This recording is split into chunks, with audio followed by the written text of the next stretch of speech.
This is NBK, nothing but Knicks. When Sim passed the assist, you know that it's #1 show that breaks down the game. If you can't play defense, stay out my way. Dribble the ball, come down the lane. 5 seconds on the shot clock, who gon' win us the game? You wanna hear Nick updates and trade rumors? Postgame reviews, this the place you tune in. So tell a friend just to keep the ball moving. Like the page if you feeling the movement. Every game we coming to win. Give us a sub like a player that came off the bench. This is NBK, nothing but Knicks.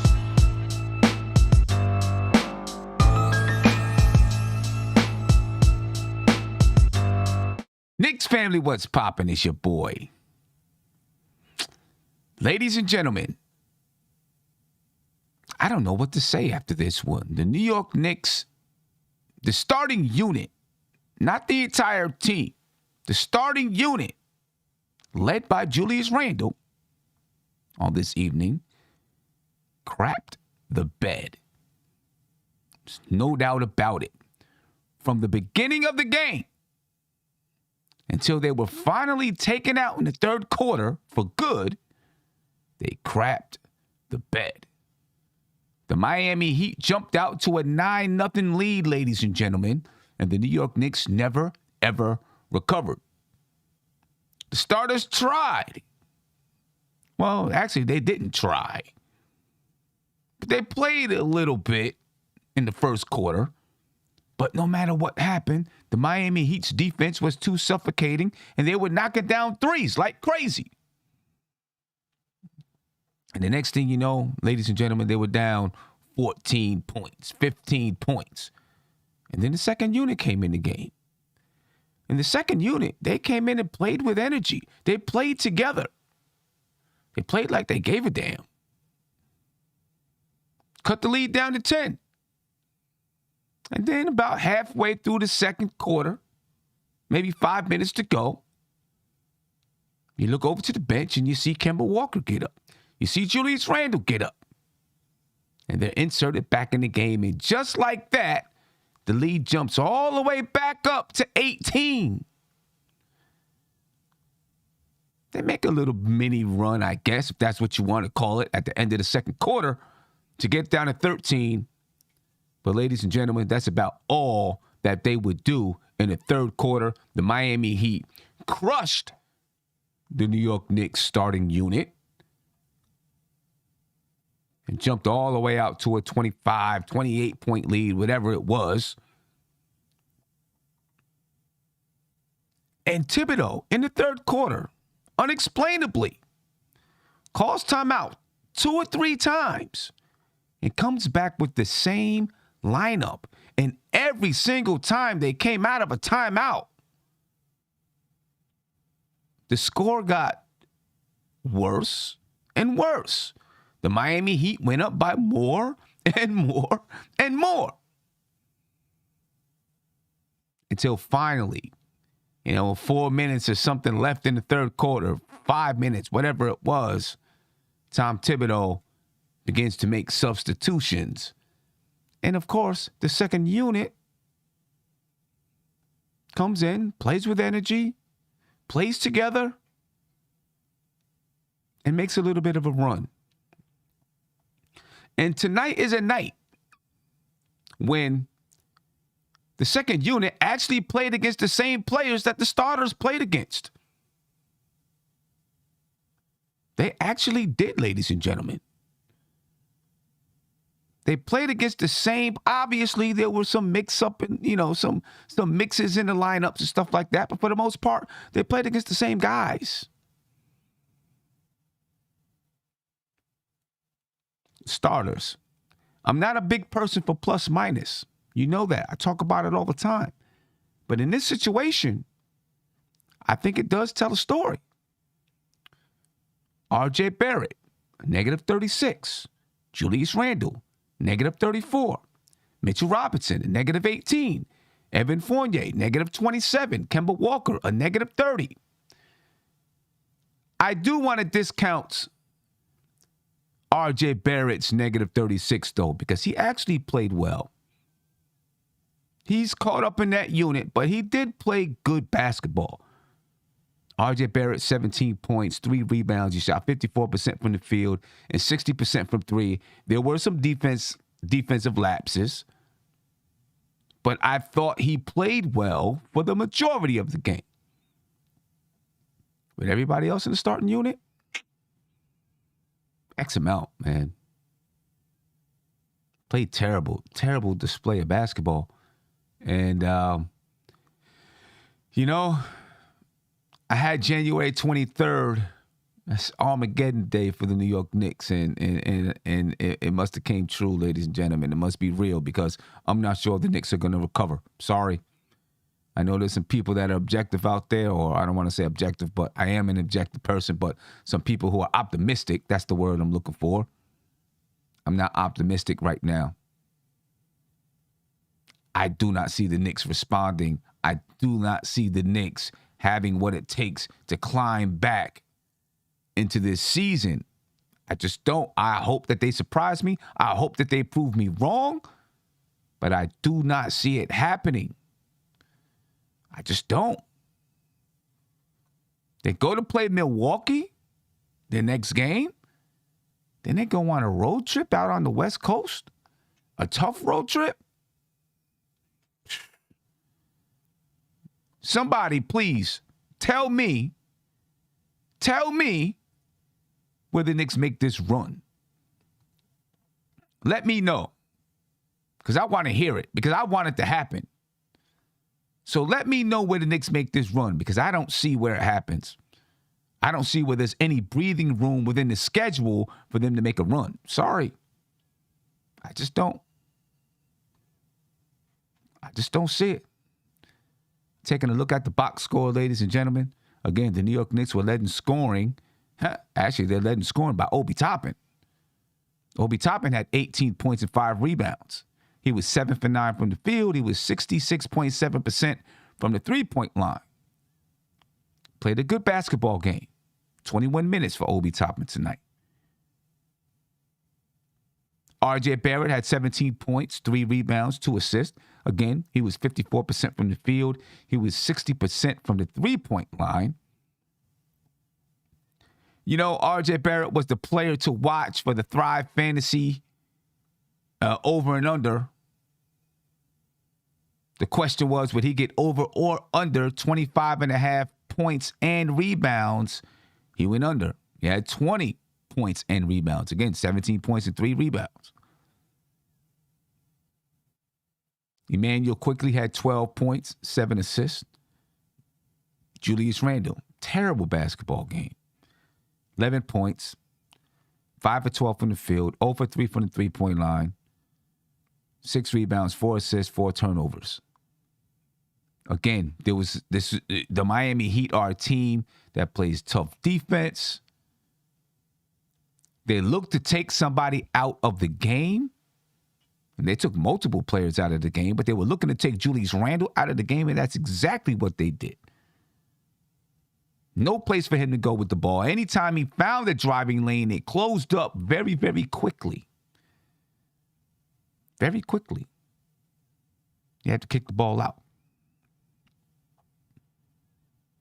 He's not knocking down mid-range jump shots. He's not hitting threes. When you're not doing those things, it's easy for a team to clog the paint because they're not confident or they're not worried that you're going to hit a three-point shot or mid-range shot. Totally neutralized, Julius Randle. Totally neutralized. Mitchell Robinson, 7 points, 10 rebounds, but, okay. He was all right, I guess. He was all right. Evan Fournier didn't play well at all, in my opinion. 7 points, 2 rebounds. Duncan Robinson was eating them alive. Crystal Ball Kev called it. Shout out to Crystal Ball Kev. And then Kemba Walker, well, I don't even need to say much. As for the Miami Heat, they had 20-point scorers all over the board. They were led by Duncan Robinson. Duncan Robinson had 25 points, 2 rebounds, shot 69% from the field, ladies and gentlemen. and 63% from the three-point line. He's knocking down shots all over the floor. Tyler Hero had 21 points, 6 rebounds, and 4 assists. He shot 46% from the field and 50% from the three-point line. PJ Tucker, he had 20 points.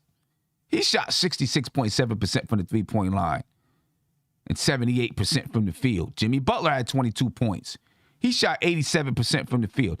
How in the world do you allow all of these guys to shoot at such a high clip? 87% for Jimmy Butler, 78% for B.J. Tucker, 69% for Duncan Robinson. And you know what makes it even worse? Is that the guys that scored the basketball for the Miami Heat, the guys who shot at such a high clip, they were guarded by R.J. Barrett, Julius Randle, and Evan Fournier. I'll say it again. They were guarded by R.J. Barrett, Julius Randle, and Evan Fournier. You expect it from Jimmy Butler. I don't expect 87% from the field. But he only took 8 shots.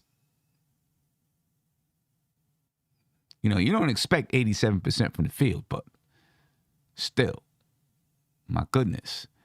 I don't know. It's just a tough one. It's a tough one to grapple with. Steph,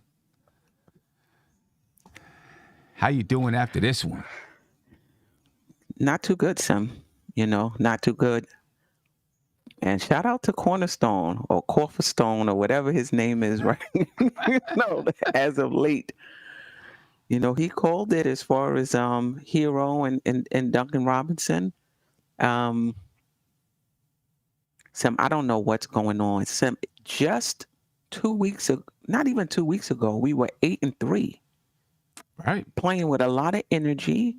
And then all of a sudden, for a reason I can't understand, the bottom just fell out. And we're not playing with energy. We look like we just showing up.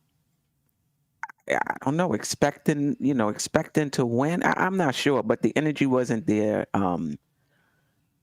tonight. I can't even explain it. I don't know. I mean, for all intents and purposes, it looks to me like, I just hate to say it, but it looks to me like this team is done for this season. Yeah. Because, and largely because of the schedule that we have coming up, I don't see where there's any break in the schedule for the Knicks to catch a breather and start to play well. I just don't see it, especially at this point in the season. Normally, this is what they would say, these are the dog days in the NBA, right? That's what's always going around. These are the dog days in the NBA. With the way things are in the East, you can't have dog days in the NBA. Right? You can't, because it's so close.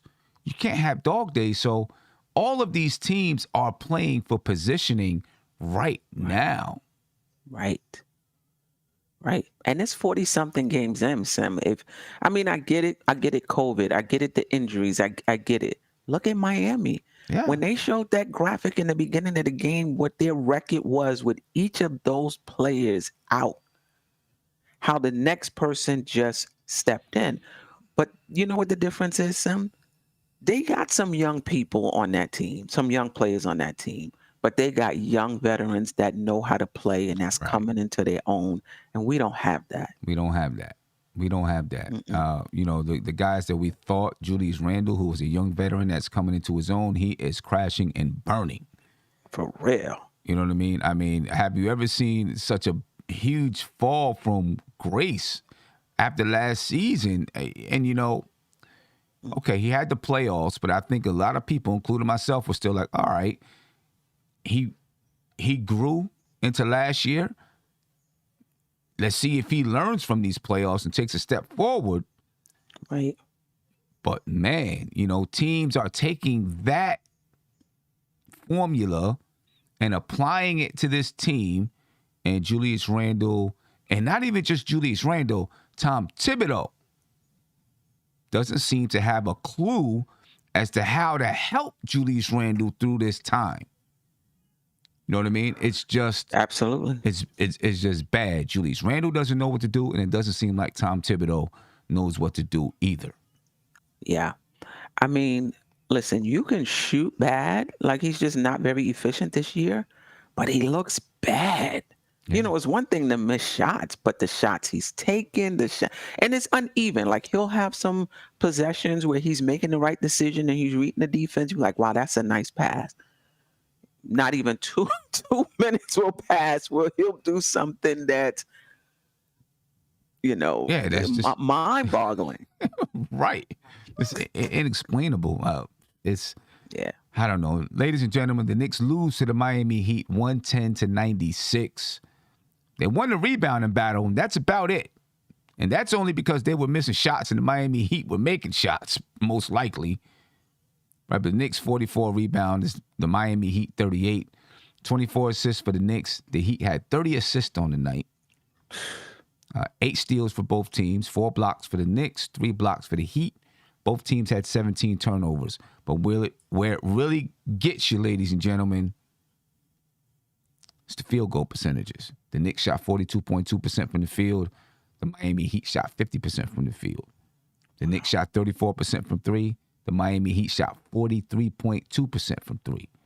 The Knicks shot 64.7% from the free throw line. The Miami Heat shot 91% from the free throw line. And, this is really all you need to look at to see, that tells the story of this game. The shooting. And right. I guess it doesn't just tell the story because the Miami Heat, they play with a lot of ball movement. They trust each other out there on the floor. Obviously, they play with hustle and they play with heart. And they do a good job of picking up guys that are going to play that style of basketball every single time they step on the floor. Right. You know what I mean? You heard Jeff Van Gundy talking about it. And how, people talk about player development with teams. And I like what he said. Players are responsible for their development. The Miami Heat do a good job of picking up players who they know are going to put in the work to develop. You know what I'm saying? He did say that. Mm-hmm. This is a rough situation for the New York Knicks. Something has to happen. A change is, I don't want to say it's imminent because you don't know what the front office is thinking, but I think we're at the point now where they've got to make a decision on which way they're trying to go, right? I don't think they can't feel like they can build with this starting unit. They can't. If they feel like they can build with this starting unit, then they all need to go. You know what I'm saying? And if they can't build with this starting unit, then it's probably time to just throw it out the window and start over. Yep. Take a couple of pieces. If you can't get any young veterans in here, then just do away with them. Because it's not happening out there, and it's getting worse and worse and worse. The energy is getting worse. You know what I mean? And you can see it, you can feel it. It's not happening. Let me get Crystal Ball Kev in the building. You know what I'm saying? I know he's feeling good because his crystal ball was lighting up all over the place tonight. Mm-hmm. You know what I mean? And I want to talk about Tom Thibodeau and, there was some inexplainable times throughout the game when, he either brought players back in the game that shouldn't have been in the game or didn't take them out when they should have been taken out the game. You know what I mean? Crystal Ball Kev coming into the building. You know what I mean? Let me get that man up in here. Crystal Ball Kev. What's going on with you, brother? What's going on, man? I call it like I see it. I call it like I see it. You called it? I called this. When they got down to that 13 to 2 lead, I knew that it was going to be a long night because again, and I called it. I don't know how many Robinson had, but I said between him and Hero that they were going to get over, that they were going to get 20. They did. Both of them did. Both of them, right? Both of them did. Both of them did. Mm-hmm. Both of them did. Yeah. But here's the kicker. How does PJ Tucker get over 20? You That know, I didn't count on. I mean, well, there's a couple of reasons why. One is that Kev, you got some stuff playing in the background. How does PJ Tucker get 20? One, Julius Randle just got to, know where his guy is at all times. You've seen times when, Julius Randle's running down in transition defense, and instead of finding where PJ Tucker is, he's running towards the rim, right? If everybody's covered, you got to go cover your guy. You know what I mean? And then, you look at, I've seen several times when PJ Tucker went backdoor on Julius Randle. I seen one time, the Miami Heat didn't score in this situation, but Julius Randle helped so early on Bam Adebayo that if Bam did not turn the ball over, PJ Tucker was going to be wide open from the three-point line. Julius Randle did a good job of recognizing that Bam Adebayo was going to drive, but he was there really, really, really early. And if Bam Adebayo, like I said, if he didn't travel and he kicks it out, I think it was a travel, and he kicks it out to PJ Tucker, there was no way that Julius Randle was going to be able to get it out there to contest that shot. And then, of course, the Miami Heat, the type of offense that they play with the ball moving, touching people's hands, you got guys they got to help out. Sometimes Julius Randle had to help out, or there were switches, and then you find PJ Tucker wide open, 20 points for PJ Tucker. Not one matchup. Not one matchup did we win, ladies and gentlemen. We didn't win not one matchup out there.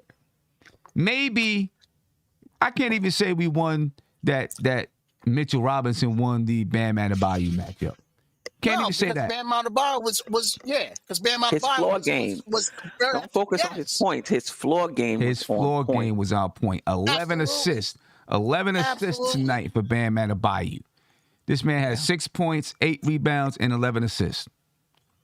Yolanda had to throw me, kick me out the room because I was cursing so much at these guys right here. We would try to get it, to single digits, and the digits were just expanding. They had a 30-point lead on us. Yeah. 30. Hey. Yeah, that final score is not indicative of that. Of this they game. had us by 30 freaking points. Yeah. It's definitely not. But Steph and Big Bubba, you don't have to, let me know that you're in there. I know that you're in there. I'm gonna get you in. Just, you got to be patient a little bit. Now I'm gonna make you wait a little bit more. Make rerun wait. Steph, I want to talk about those moments in the second quarter when the second unit is making a run. They cut it to 10. The Miami Heat call a timeout, and you seen before the timeout was called, you seen Kemba Walker and Julius Randle get off the bench, and I was already saying, why would you do that right now? They're not tired, Right. and they're making a run. They just cut it to 10. Why would you do that right now? Come in after the timeout. Julius Randle, Kemba Walker's back in the game. In the third quarter, Tom Thibodeau calls several timeouts and comes back with the same lineup. Several. Steph, I'm gonna get to you, Kev.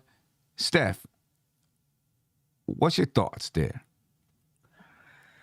I don't think it was the right decision. I think, for Tibbs, they're almost like a security blanket. I get it. You're trying to give them every opportunity. But I would have stayed. You in a game like this, you got to stay with what's working. Now, you can argue that he's trying to get some chemistry with these guys who've been in and out of the lineup. He's trying to have set rotations. You can argue that.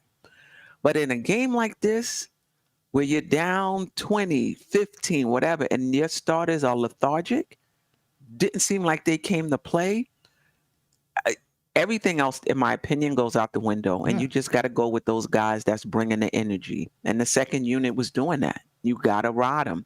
Yeah. You got in this case, reverse it. Right. Bring the starters in to give them a rest.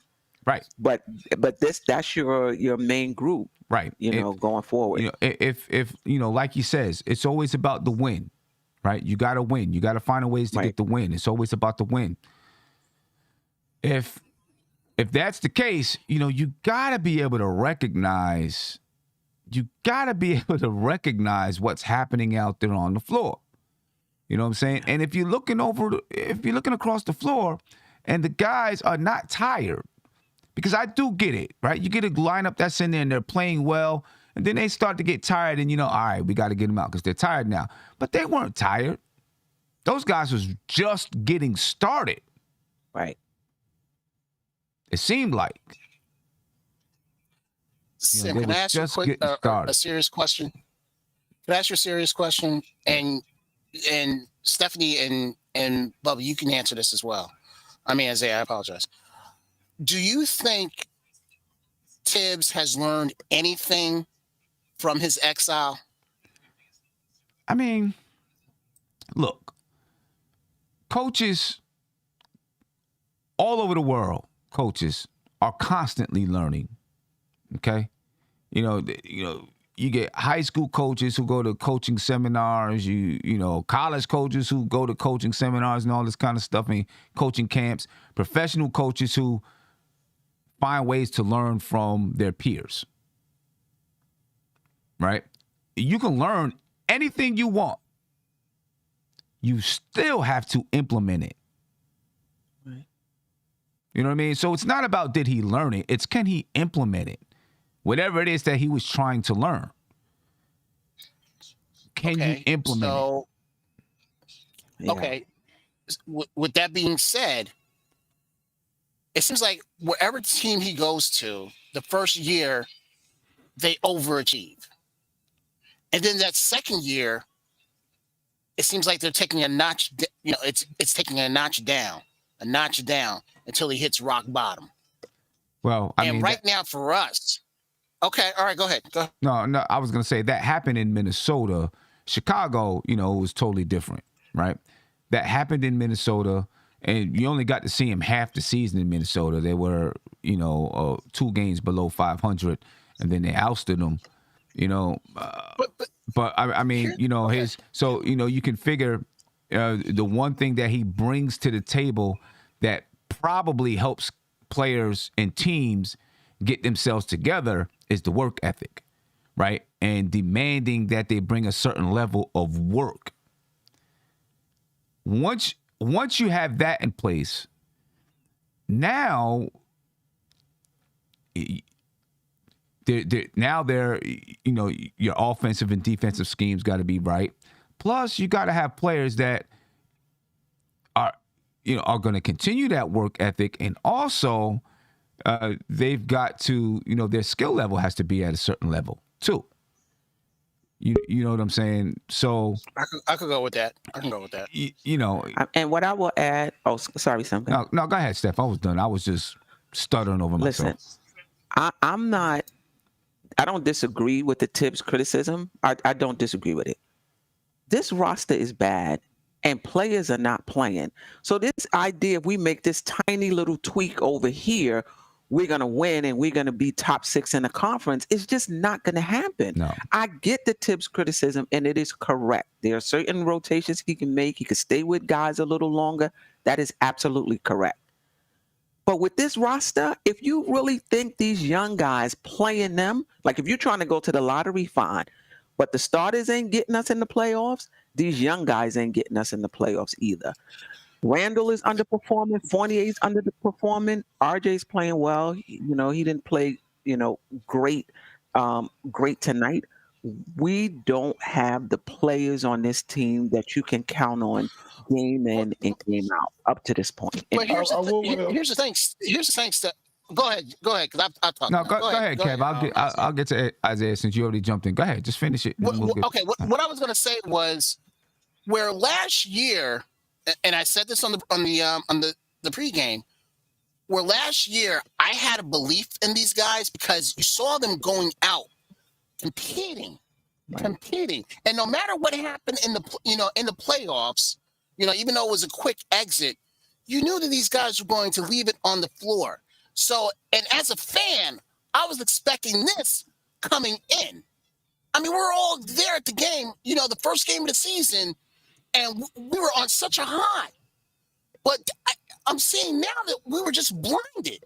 Well, I mean, because these guys don't have these guys. I'm not seeing the same fire. I'm not seeing the same desire. I'm not seeing the same guts. You don't have I'm the not same seeing pieces. that in the seat. You don't have the same pieces. There's a different makeup every year. But it was just 2 pieces. But it doesn't matter. It doesn't matter. You take 2 legs off of a couch. What do you got? You know what I'm saying? So, and that's just 2 pieces. You know what I mean? I mean, a different makeup of a team. Anytime you add players or subtract players, you have different makeup, different personalities, come in. And I'm not blaming any 2 players. I'm just saying you have a different team now. And so your approach might have to be a little bit different than the way that you approached it the year before. You know what I mean? Big Bubba, you talk to me, man. Third quarter, Tom Thibodeau calls 2 or 3 timeouts. You expect and hope that he would come in with some different lineups, and he sticks with that starting unit until about 5 minutes left in the third quarter. Knicks already down 25 points now before he starts to make subs. Your thoughts? I'm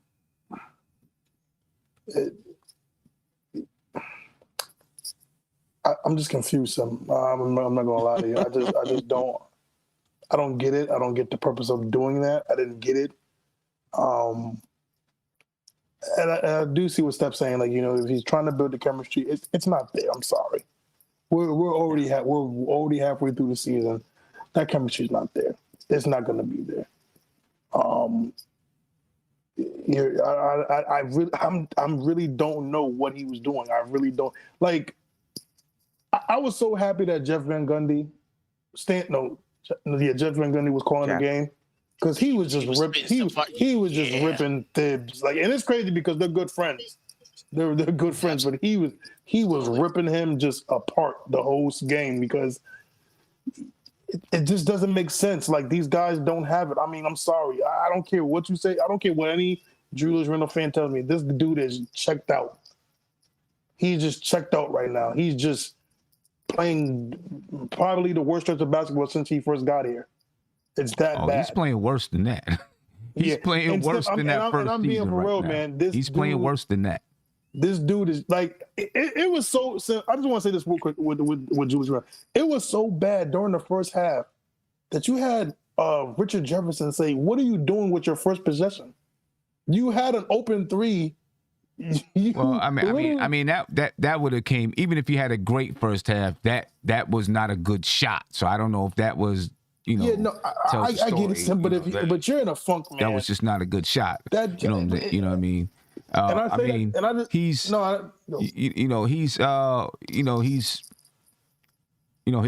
His brain just ain't there, right?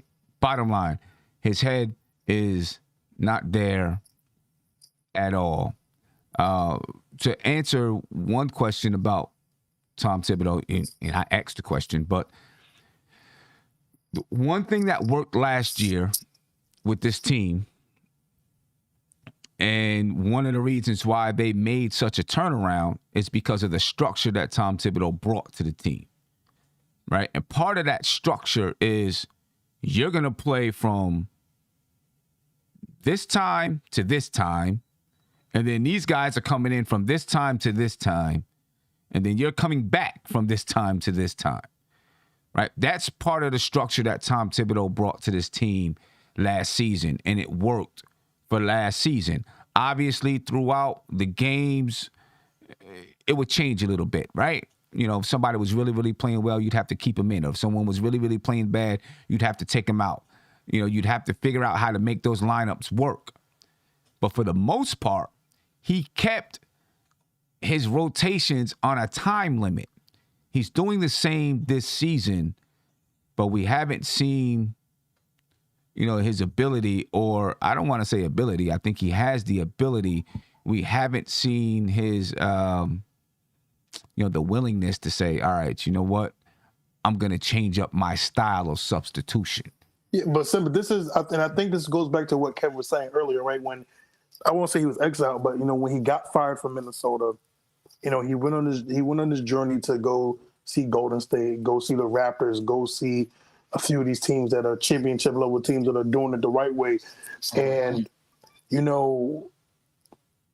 I would have thought, this is literally his dream job. He said it multiple times. He grew up a Knicks fan.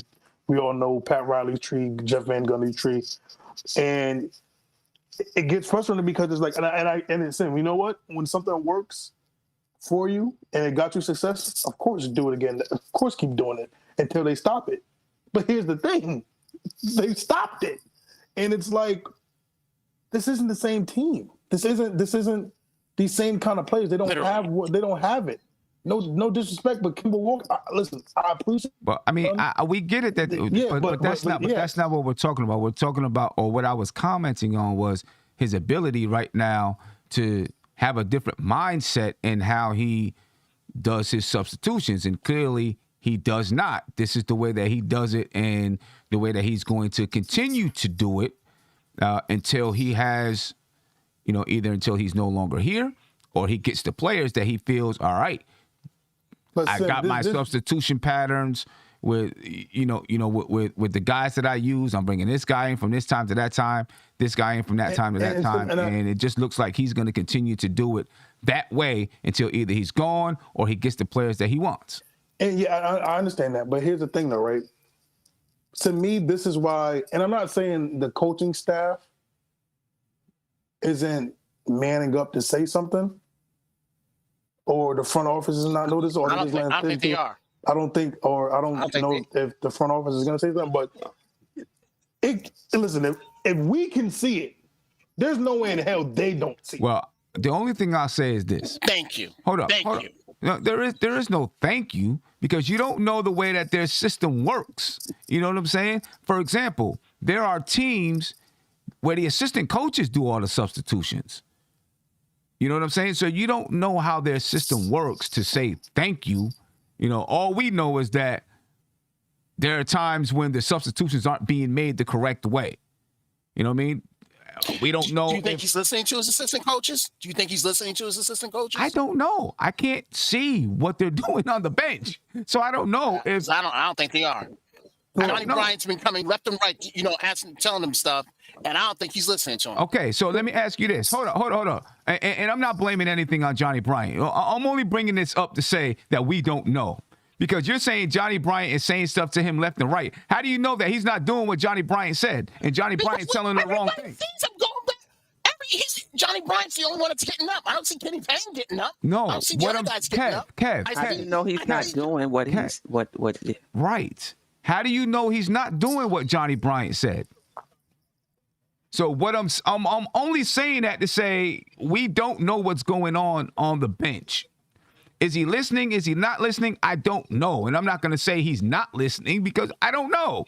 We just know right now the wrong thing is happening. That's all we know. However it's happening, the wrong thing is happening. You know what I'm saying? Whether he's... And I think... go ahead. No, go ahead, son. I mean, I guess the question is, do you think another coach would get more out of this team? I do. I do. Right now, I do. I wouldn't have said that in the beginning of the season, but now I would. I disagree. I don't know. I think another coach would do it differently, but I think the results will be similar. Might be with the same. This roster. And see, me, I'm a person, I've never had a problem with players playing big minutes. I feel like if you're healthy, especially if you're a young guy, you're healthy, play big minutes, you play big minutes. But I've always had a problem with the distribution of minutes and how, when someone is playing and not playing. For example, I don't see a reason that Julius Randle should play an entire first quarter, right? That's 12 minutes straight. When you can literally see by the time he gets to 6 minutes left in the first quarter, he's tired. Right? It doesn't make any sense. And then hold on, Kev, because I want to get to Uncle Fulio. And then there are times when Julius Randle plays the entire first quarter, and then he brings in Obi Toppin. Obi Toppin makes a couple of mistakes, and he brings Julius Randle right back in with 9 minutes left in the second quarter. Right? To me, that's not a good distribution of minutes. The amount of minutes, I don't care. The distribution of minutes could be a lot better. You know what I mean? And they talk about all these analytics. There has to come a time when you realize that after a certain amount of minutes, a player gives you diminishing returns. You know what I mean? And I think as a coach and the coaching staff, you got to recognize those things. Yeah, I don't know. Josh, what's going on, man? Good evening, everybody. How's everyone doing? What's up? Pretty good. Hey, Josh, how you feeling, bro? Man, we pissed off. Yeah, I'm pretty pissed off too. I just want to first say that, we talk about what Tibbs can do with these rotations. I think in a game like tonight, no matter what he would have done, I just think Miami's just on a different level. The way they play is on a different level. And I predicted this Miami team would be where they are right now because of the veteran leadership that they have and the type of defense that they play. And I think they are a contending team, no doubt about it. For everyone who questioned whether Duncan Robinson deserved that contract, tonight is the reason why. And I think come playoff time, even though he's not shooting the best this season, come playoff time, that's going to come in handy for them. In regards to us, I think the Knicks have some talent on the roster. I know everyone's kind of fed up with Kemba and Fournier and stuff like that. But to me, I just don't think the pieces fit in the starting lineup with each other. And I think that's why the front office has to make a trade before this deadline to attempt to save this season. And I agree with Sam. I don't think there's no turning around for the Knicks unless they do something drastic at the deadline to bring someone else in here to try to make it fit better in the starting lineup. I do agree. Tibbs probably kept the starters out there way too long. I would like to, in a game where we're down by 30 points, I would like to see a lot of those bench guys get more minutes. Just to, the starters didn't deserve to play tonight. And Sam, I'm almost on par with you, which we said like a couple weeks ago about benching the starters for a game. At this point in the season, why the hell not? Nope. Why the hell not? They just don't play. They're not consistent at all. A couple games, we'll see that they're engaged, that they're playing for each other, that they're playing together, the ball's moving, and then, they just get right back into these little scenarios where all stops, can't get shots. Julius Randle with a terrible first shot of the ball game, the fall away, fade away jumper in the corner, contested, just terrible. And he's not playing well. So I would much rather have seen some of those bench guys in there tonight, particularly if we're losing by 30 points. But here's the thing: the Knicks can't wait to the deadline. They'll be out of it by the deadline. So if they're trying to do something to save this season, you got that right. Wow. They're trying to do something to save this season, they got to do it tonight. You know what I'm saying? By the time we get to the trade deadline, the Knicks would have been on that West Coast trip. Right? And I'm going to tell you right now, on this West Coast trip, they're going to play Milwaukee on Friday, and then they go on that West Coast trip. And after that West Coast trip, we could be dead in the water. That's it. That might be it, I think, after that West Coast trip, man. So yeah, I do want to say that I do agree with you on that. If the Knicks are going to make a move, they should make it as soon as possible. Obviously, it has to be the right move in order for them to turn the season around. But me, I never was of the mindset that the Knicks were going to do anything substantial this season as far as what they do in the playoffs. I'm thinking long term and past this season. Even before the season, I was thinking that way. And I am still under the mindset that this young core that the Knicks have, these young guys, are still developing and they're still going through that process. Like, I'm not mistaken what the Knicks are doing right now on the floor and how they're playing and the losses that they have. I'm not mistaking that with what the young kids are not doing. I think the young kids, Grimes, Mitchell Robinson, RJ, Emmanuel Quickly, I think there's some development there that the Knicks are doing. I like what the development that they're doing, even though people want to see them get more minutes. But I'm not going to confuse what the Knicks are doing on the floor as far as their wins and losses from that process. And I think too often people get that part confused. The Knicks are pretty much doomed for the next couple of years. I don't think so. I like the young core that we have, and I'm anxious. And I think that process is eventually going to work itself out where these guys are going to start to get major minutes, particularly if the season doesn't work. Okay, go ahead. Okay, go ahead. Yeah, so hold on one second. Just if you're going to say you need to say something, just raise your hand so that we don't talk over top of each other. Go ahead, Kev. Go ahead, Kev. Go ahead. Oh, okay. Tim, Josh, Steph, Isaiah. Here's the thing. We could talk about that they need to make a trade tonight. We could talk all that in the face. But if Tibbs is not going to, whoever we get, if Tibbs is not going to use them, it makes no difference. It makes no sense. Because you saw tonight, he put Cam Reddish when we were down 20 points. Come on. Bro, You don't think Cam Reddish could have Nothing. Yeah. Maybe another game, but like Josh said, Miami is on another level. Please. Cam Reddish wasn't honestly, doing that. I would have put him in before I put Evan Fournier in, and that's it. I dig it, but come on, man. You know what I'm saying? You're gonna break your own headphones because you're mad at the Knicks. But Cam Reddish wasn't doing anything to change this game tonight. Sorry. Go ahead, Big Bubba. Yeah. We'll come back to you, Kev. Go ahead, Big Bubba. This is the part where I disagree with Josh. Shocker, right? So this is all I say. So what we put into reality is that right now our immediate future is not good because again, right? You have Julius Randle that's completely checked out. We don't know what we're gonna get. Let's be honest with ourselves. Last year was a fluke, and his tenure in New York has not been. It's been okay. It's been all right. It's been mediocre, if you want to be completely honest with ourselves. So we signed him to a $100 million extension. We got Evan Fournier, who we probably most likely can't get rid of for 2 years. We signed Nolan Noel. Do I have to even say more about that? We signed Alec Burks, who has been, to me, no offense, but this is why I'm starting to get mad at the front. I've been mad at the front office. This is why I get mad at the front office because it's like, fam, you sign a journeyman. No disrespect, but that's the reason why he's a journeyman. He takes 1 year. Are the kids not developing right now? You got RJ, Grimes, Mitch. Quickly has regressed. McBride, you can't really count him. I'm talking about development. I'm not talking about production. I'm not talking about production. I'm talking about developing. Are the kids developing? Grimes look good. RJ's look good. Mitch's look good. That's 3 of our young guys. Of late. Right. What I'm saying is I'm talking about the development. I'm not talking about production. I'm not talking about the veterans. Quickly. Everything you mentioned spoke about the response to what I said is talking about the veterans. I'm thinking about the future and what the Knicks have. But that's part of our future. We trying to get to the playoffs, though. Yeah, I don't think we're going to get to the playoffs. Though. I don't think so either. I don't think so either. No, that was the aim coming in. Yeah, come on now. Let's be real. Summertime, we got these pieces. Ain't nobody was talking about development. Nobody was. We was talking about playoffs. No, Josh, please don't be that, Josh. Because we were all talking about playoffs. We weren't. We were talking about playoffs. I know I was. We were talking about playoffs. Obviously, but you can have both. You can have both.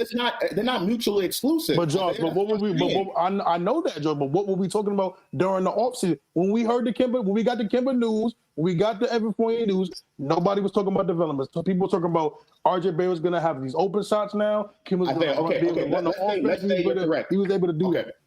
Let's say you're correct about that. We was on the show. I know. Okay, I got you. Let's go for this. Let's say you're correct. No one was talking about development. How does one completely affect the other? Josh, you're missing the point.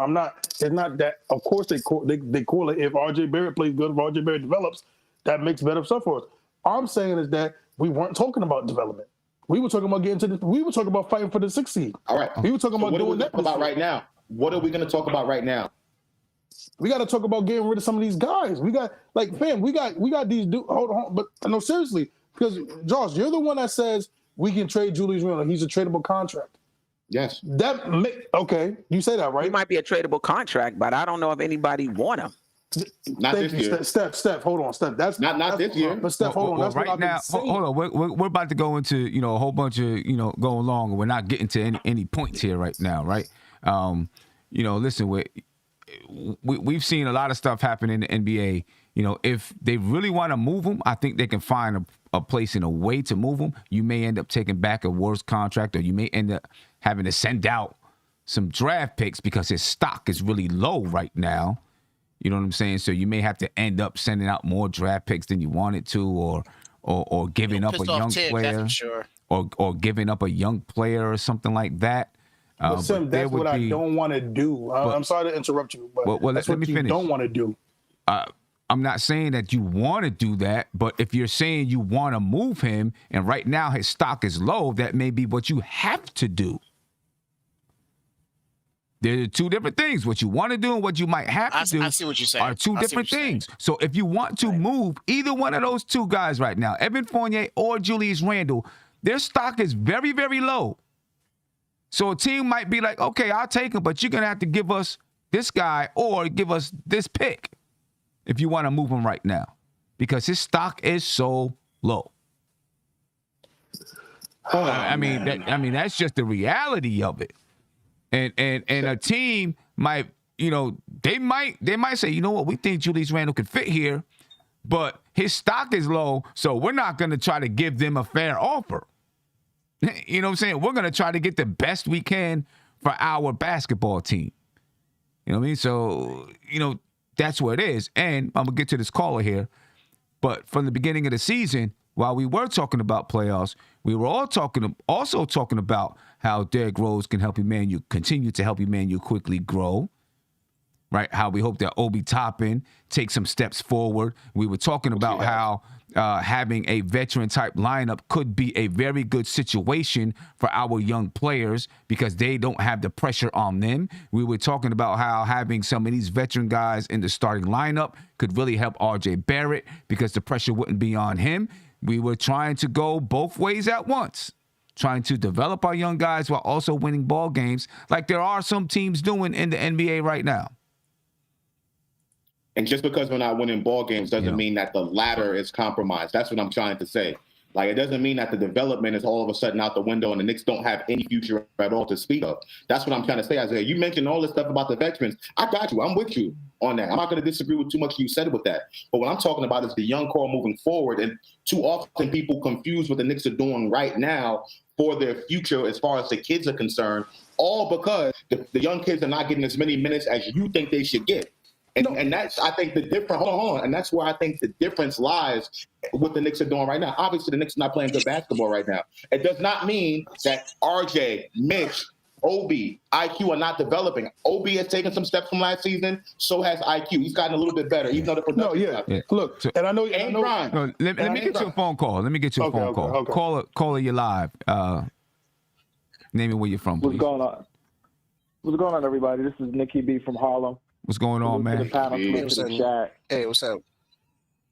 What's going on, everybody? I just wanted to call in because I love the conversation because this is exactly what I said last time I called. I told y'all that this front office was trash, that we had a horrible offseason, that they completely messed up by not re-signing Alfred Payton and Reggie Bullock. I know those are not happy names, but those are the guys who helped us. They were part of our identity. I loved what you said. Who was it that said the two legs off of a couch? It's only two pieces, but it's two important. Oh, that's him. He's the metaphor king. And we got rid of those defensive dogs, and we didn't replace them with anyone. Fournier was a trash signing. Kimba was a trash signing. Noel was a trash re-signing. Randall was a premature re-signing. And then the failure to bring back Alfred and Reggie hurt us. This isn't the same team. This isn't the same energy. Nothing about this is the same. So when I'm looking at this team compete, you're telling me last year's team gets blown off the court in the first quarter against Miami? Remember when we were actually looking at ourselves and thinking we were something? And I looked at the games and I'm like, this isn't the same team. Like, I don't think anybody is untouchable. Anybody can go. Anybody can go, as far as I'm concerned. Yeah, there's no doubt about that. Anybody can go. I mean, I think there are some players that they probably want to protect, right? R.J. Barrett is beginning to come into his own. He played well tonight. Defensively, maybe a little shaky. That was the entire team, though. But he played well tonight. Quentin Grimes. Quentin Grimes is really playing good basketball defensively. He's your quintessential 3-and-D, quintessential 3-and-D guy. You know what I mean? So I'm thinking that there would be some guys that they want to protect. If you're talking about breaking it down and say, we're going to rock with this youth movement, then you probably want to protect a couple of these guys, that are very young. You know what I mean? If you're talking about breaking it down and doing that. I'm talking more in terms of, we know that this team isn't even good enough, I don't think, to even get into the playoffs. What I thought the plan was going to be, was to do the rebuild while trying to compete. You'd be towards the bottom of the conference.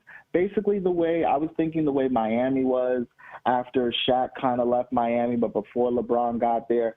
They floated around that 7th, 8th, 9th seed. D-Wade was working his hardest just to barely make the playoffs, and then they were getting kicked out. Everyone was making fun of them. And then all of a sudden, that superstar became available, and they had a smart front office that was ready to strike at the right time. We've seen there's no guarantee when you break it down and you go all the way down to the bottom that you'll ever get out. Look at Sacramento, all those beautiful pieces, and they're still like floundering and don't know which way is up. So I don't want us to go that far down.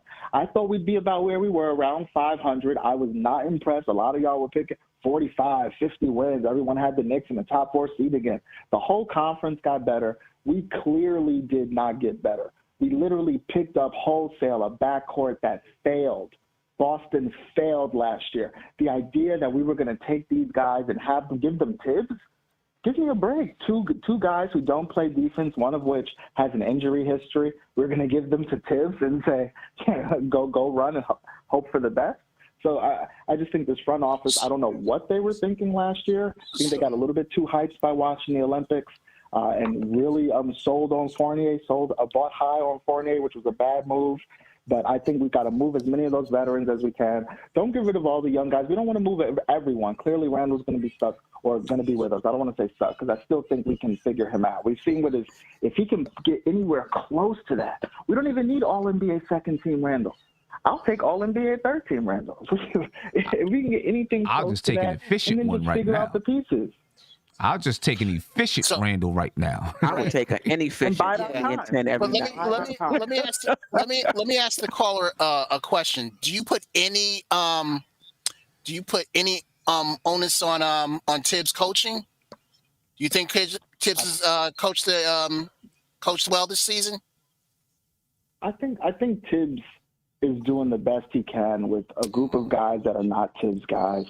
You can't convince me that if he was assembling this team, he keeps bringing up size, but I don't think it's just that. I think he has a certain type of play. I think, frankly, Tibbs looked over at that Miami bench today and was like, I could have used players like that. Those guys get after the ball. So every time you were talking about it earlier when the show started with, what was it, Randall? Every time he got into the paint, attacked by everyone, ferocious, vicious, constant, always on it. We don't have those players. Those are Tibbs-type players. So I say if you can't match the players to the coach, then maybe we need a new coach or we need new players. But there's been a clear mismatch this year. And I don't know if I'm saying that Tibbs is bad because we know what Tibbs is. I think Tibbs is a good coach for what he is.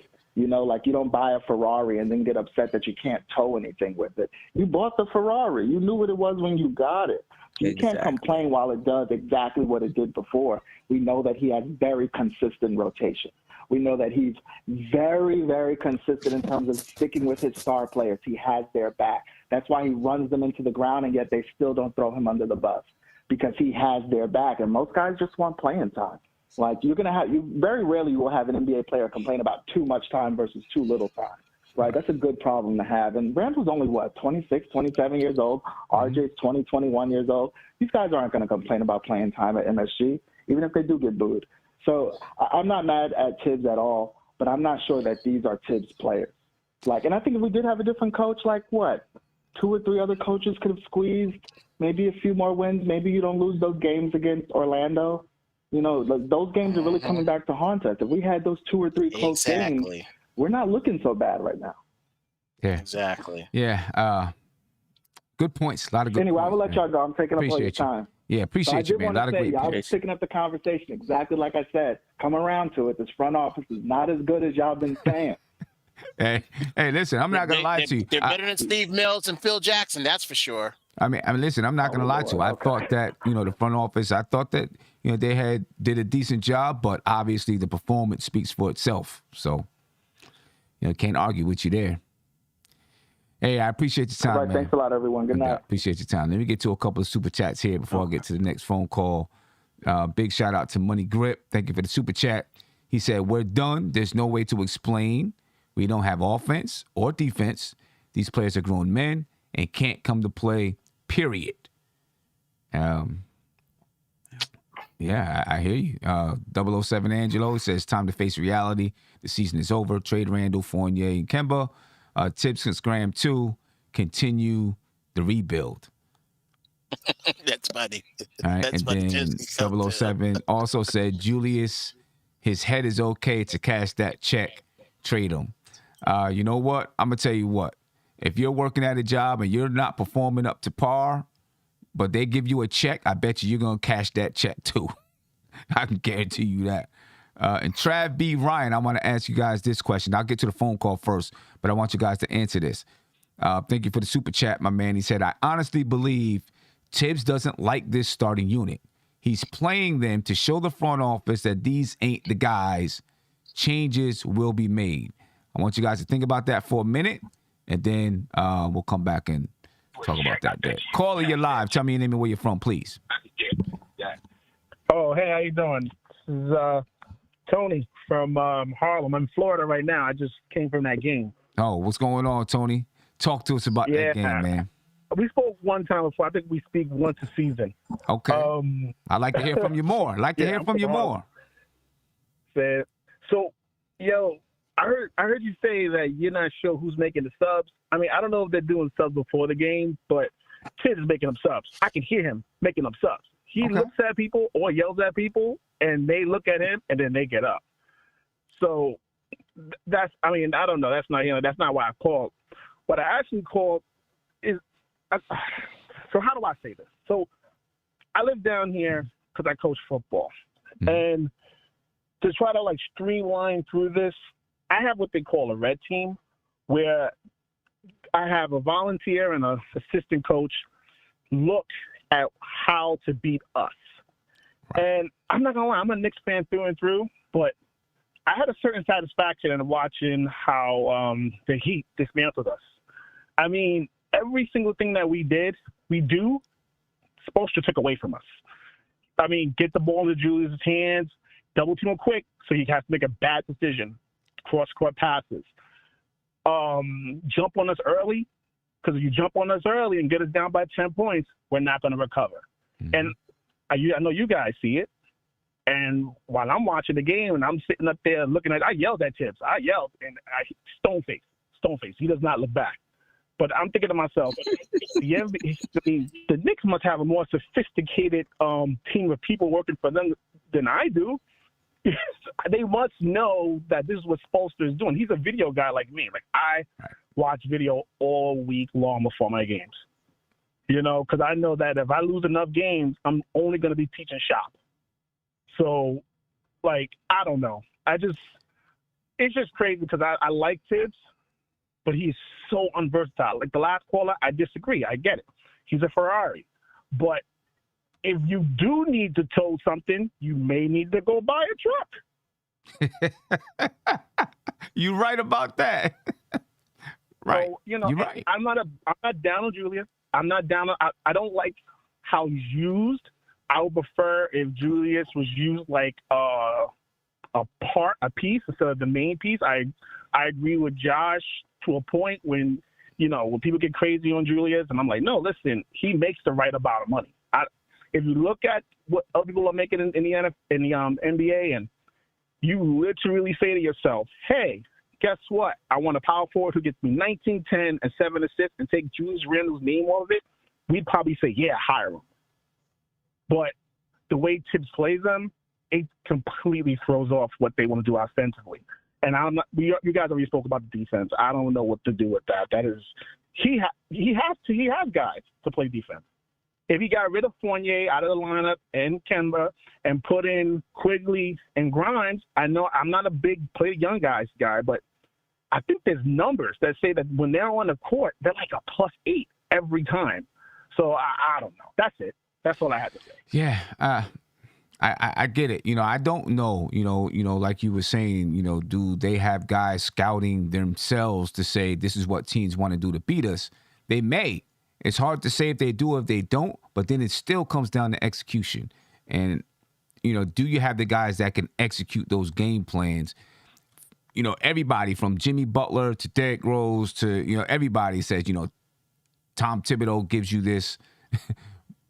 every game you get this book of a scouting report. You know what I mean? On the other team. Can you execute that scouting report and whatever your strategy is? You got to have the guys to be able to execute it. Apparently, the Knicks don't. And Tom Thibodeau, maybe the strategy is the wrong strategy. I don't know. And he's got to see. They got to see what teams do to the Knicks. They got to. It's been happening every single game. So they got to see what teams do to the Knicks and figure out, and then figure out how to beat it. But you still got to have the guys to go out there and beat it. Guys got to execute. But it's so weird because I would generally just say, like, sometimes I get teams, I get the kids, and I'm in my head, I say to myself, I don't have the horses for this.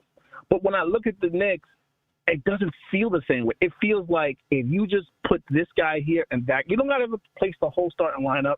But if you just say, okay, if Quigley is your guy, why don't you play him there and give him some of that veteran respect? If Grimes is getting after the way he needs to, maybe he needs all of the minutes, Right. It just feels like they have the horses, like they're in the stable. And I'm not a play the young guys dude, but I feel like I can't keep giving Tibbs a pass. Yeah, no, I hear you. Let me ask you, what do you do when you realize that you don't have the players or the talent? How do you approach that game? What is it that what are you thinking? First thing I do is I don't listen to the parents because that is a recipe for disaster. But without a doubt, I know. I know. Good point. I will sometimes try things in my practice that are completely off the cuff, like just stuff that I know, like I just want to try out in a game to see if it works with different personnel. Yeah. And if they've been practicing, if I see they're landing the play, I will in fact make that changeover. And I've been questioned for that. I don't want to get too deep into it, but I had a really, Josh could probably speak to this. In football, we look at body types and kind of sometimes say that's what this kid is. And it's a horrible thing to do.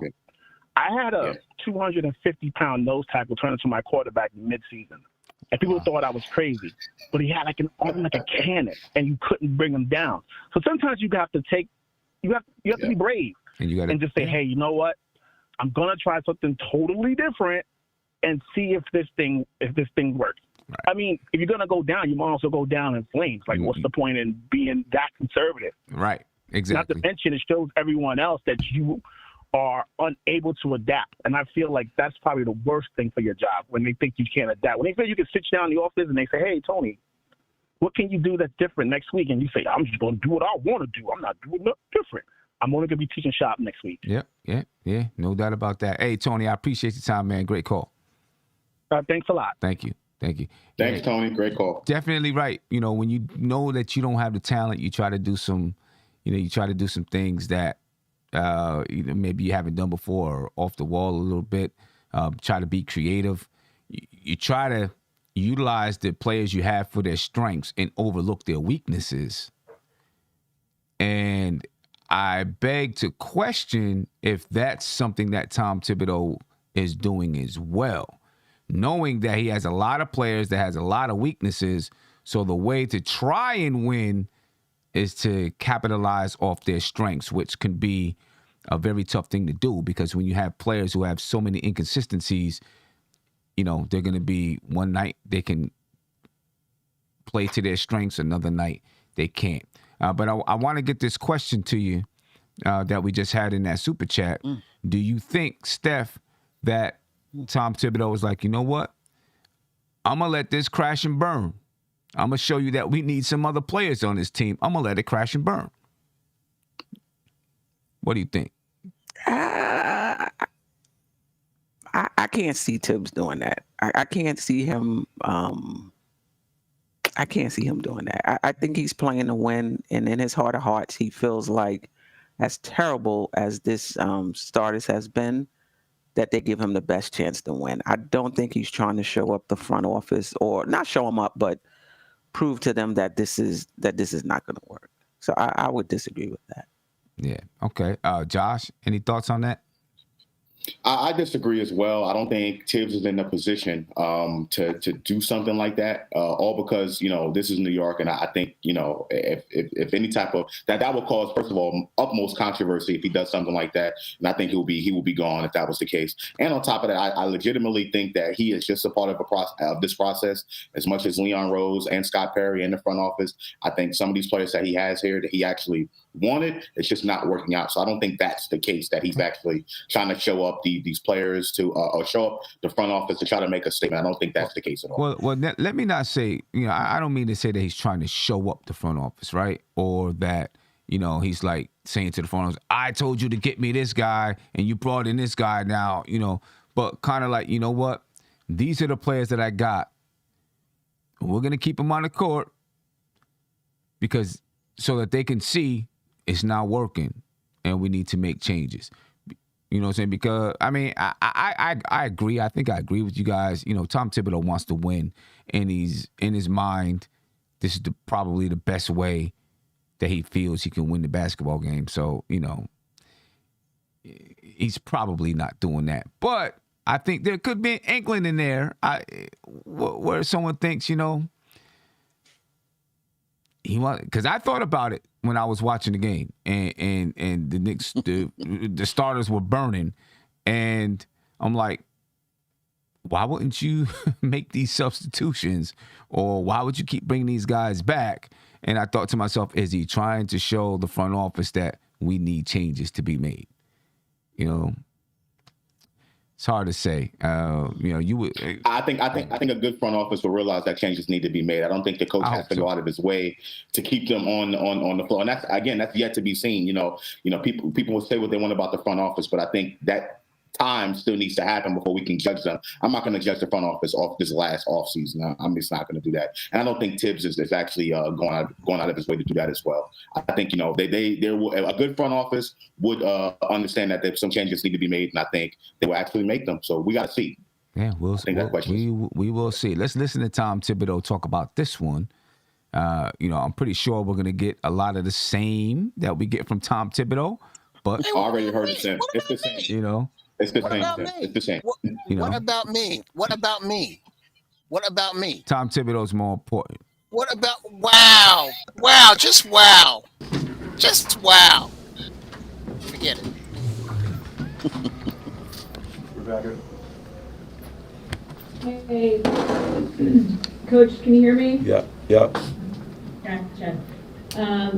First quarter outscored 30-16 there. What was it about the defensive intensity that you were seeing from Miami that kept you guys from finding a rhythm offensively? Yeah, that was a big thing. We got in the hole early, and it was hard to get out of that. So we got back on our heels. They put a lot of pressure on us. And if you give a team confidence like that early, particularly a team as good as this, you're going to pay for it, and we did. Where do you find the balance, Coach?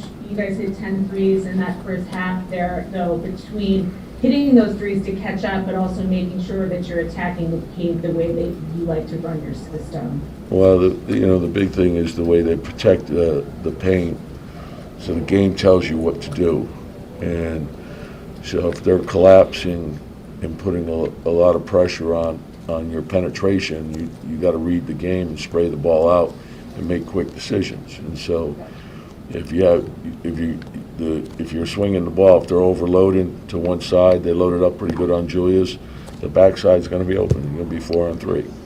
So we can't hold on to the ball. We got to move the ball quickly, get to the backside, and then make plays from there.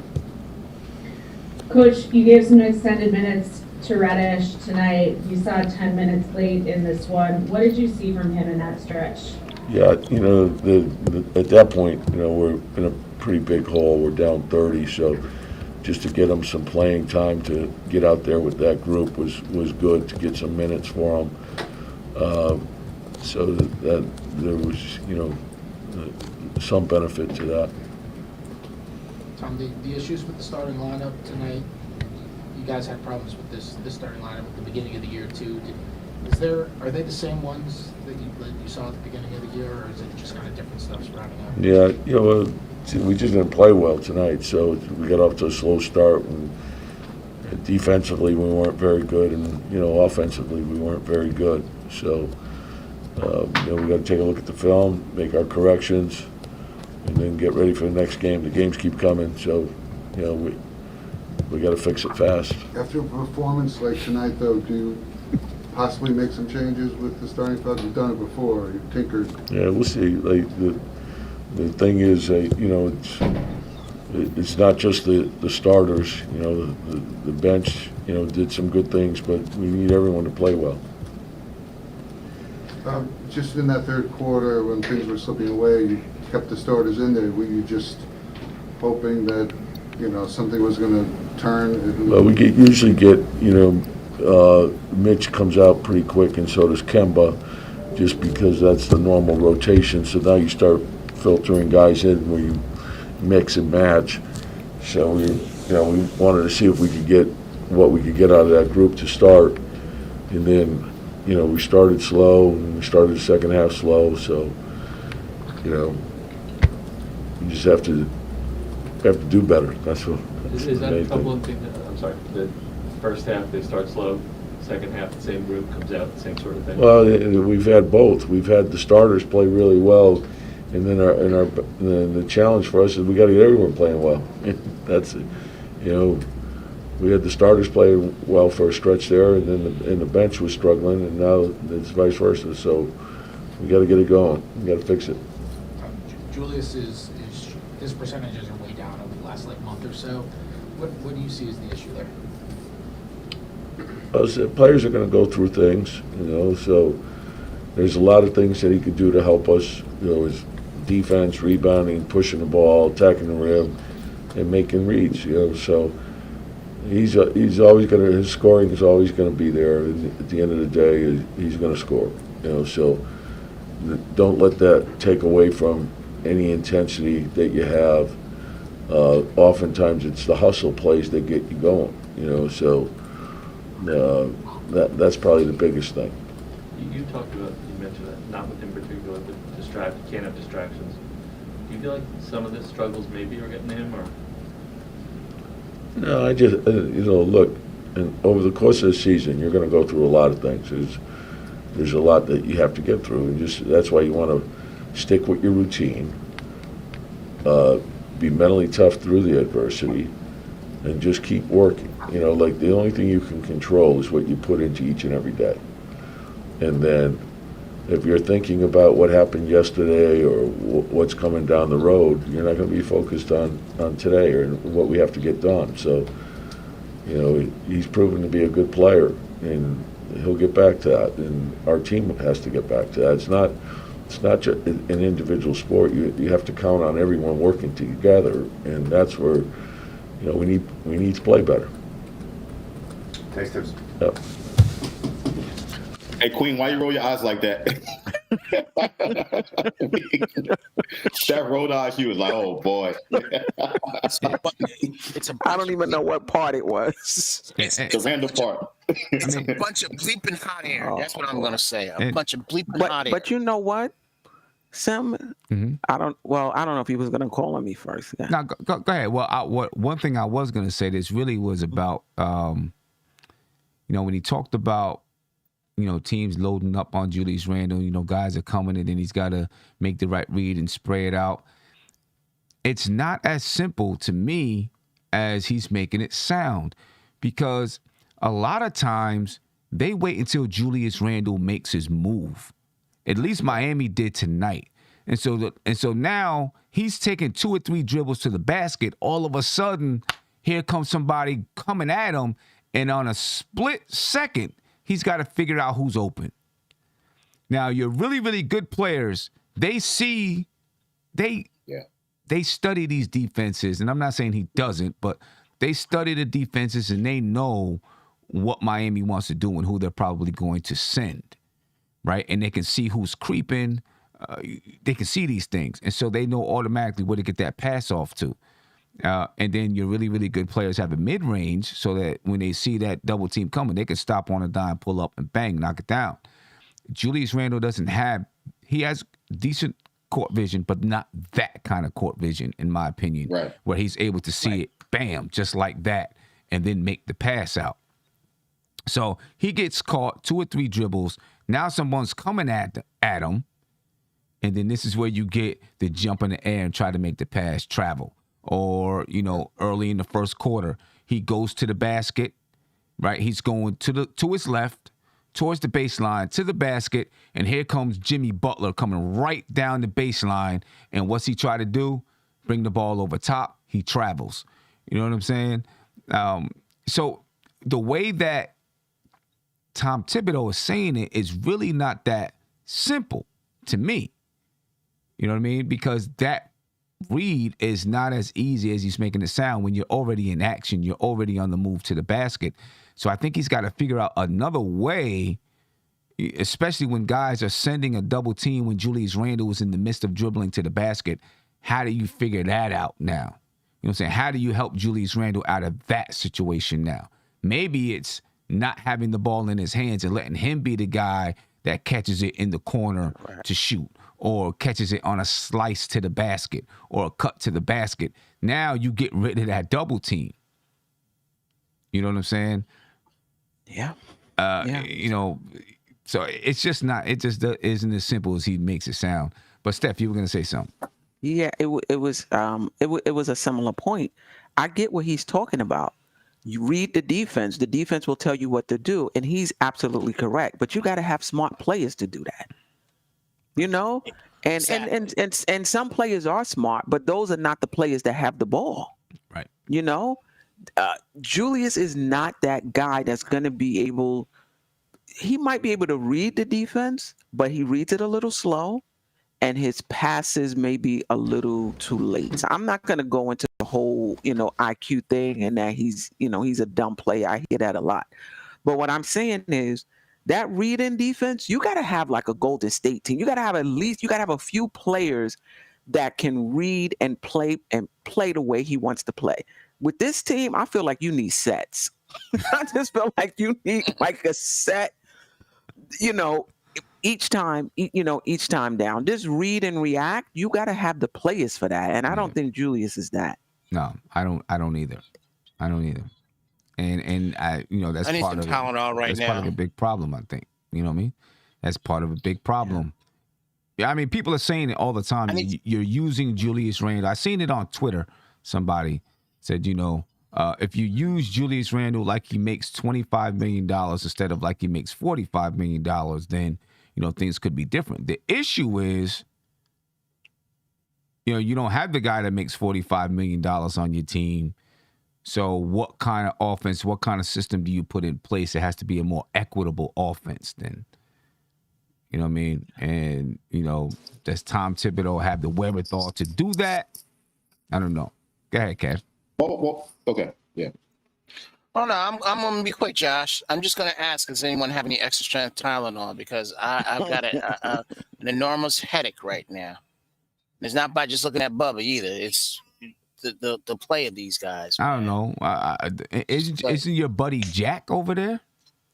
You know that dude Jack Daniels? I think you got a buddy by the name of that. I need some. I'm just disgusted. That's all. Yeah. No, go ahead. Kevin, and this is why, to Sim and Steph's point, that we need that other guy to step up. And so far, RJ Barrett has been doing that. So I think the coaching staff is realizing that, we need to put the ball in RJ Barrett's hands a little bit more. And I think that's going to try to help things out for the team. But still, what Randall's doing or not doing, I think is affecting the team as well. And our offensive output. There's no question about that. But on the other hand, we do need someone to step up on this current team, and I think RJ Barrett has been doing that. And if it continues to be like this, then you may need to find someone else to put the ball their hands in. And I think that's where the acquisition of Cam Reddish kind of helps us, right? And I know people are going to say, well, how come he just doesn't play him? I think that process still needs to work itself out, and Reddish needs to, it's going to gradually improve over time as far as his playing time. And Kevin, you look very disgusted with the post-game interview, but to me, I think Tibbs is still saying all the right things to the media because, again, you don't want to just call your players out in public like that. I think he's handling the media very well. What did he call out RJ? Didn't he call out RJ? One time, 10 weeks ago, though. Right, yeah, you can't. I thought that was a couple games ago. That was weeks ago. Kev, the team played bad. Everyone's seen that the team played bad, Kev. You know, I understand that you're frustrated, but again, as a coach, you don't want to just sell your players out in the media like that. You'll lose the locker room. Well, that's the worst situation to be in what the Knicks are right now. You don't want to lose the locker room. I will say this, though. I will say this, and maybe this is just the way Thibs thinks, that RJ can handle it mentally, because when he did call him out, we all heard the moment when he told him to wake up on the court, when we heard that, and then we heard him, about basically saying he needs to work harder. But I also think that that goes with you gotta understand a person's mentality that can handle that. Like, for example, Phil Jackson used to rip Kobe apart on the media. But Kobe had that mentality to, okay, bet, watch what I'm going to do. But I think with a guy like, when we have a guy like Randall, you can't really do that because, again, right? I mean, right now, yeah, but it's something. Hold on, wait. Of course, duh. Oh my God. Yeah, but yes, Kev. What I'm saying with he's Phil not Phil Jackson, Jackson. he can get away with that. He can get away with that. Well, I mean, but what I think Isaiah is trying to say is, every player has a different personality, so you got to address that player accordingly, right? And as a coach, you get to know these players' personalities. Kev, you never heard that saying? You know what I'm saying? You never heard... And what they can and can't handle, and how they might react to things. You know what I mean? So you have to, you've got to adjust accordingly. You know what I mean? When you're talking about a player and their personality, the whole thing. I mean, I don't know. People.